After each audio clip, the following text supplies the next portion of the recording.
Ọlábísí Ẹ̀dújọbí ló ń pèdè lọ́wọ́ lórí ètò yín ètò wa Bísí Ológe Show lórí MITV UHF 43 àti DSTV Channel 255. Ètò tẹ́tí ń wò nípa àwọn òde àríyá lóríṣiríṣi bí ìgbéyàwó, ọjọ́ ìbí, ìsọmọlórúkọ, àjọ̀dún, ìfilọ́lẹ̀, ìsìnkú àgbà, àwọn ìpolówó ọjà lóríṣiríṣi náà ò gbẹ́yìn o.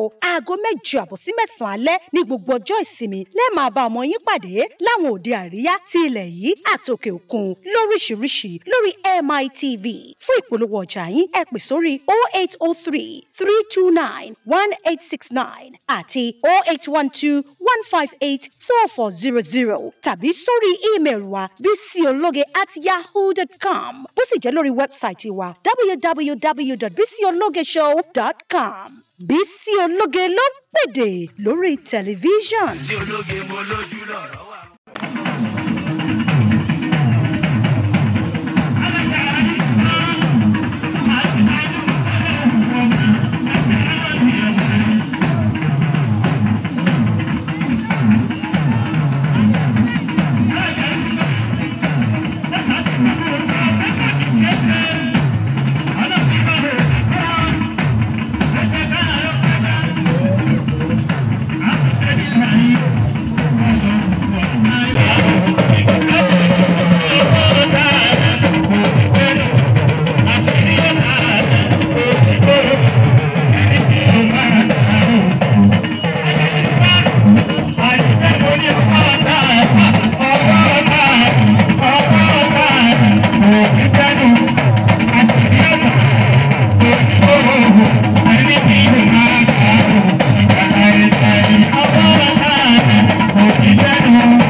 يستزيد به العبد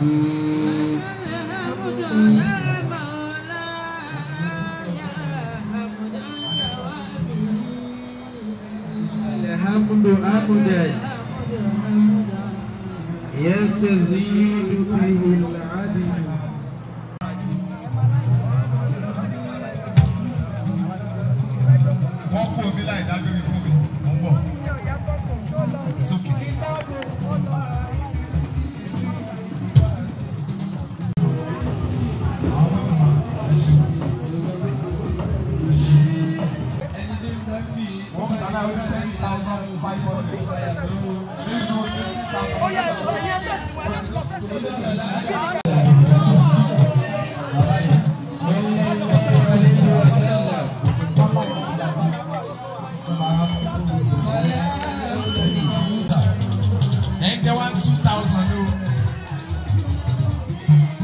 Wájú òsì, mo kí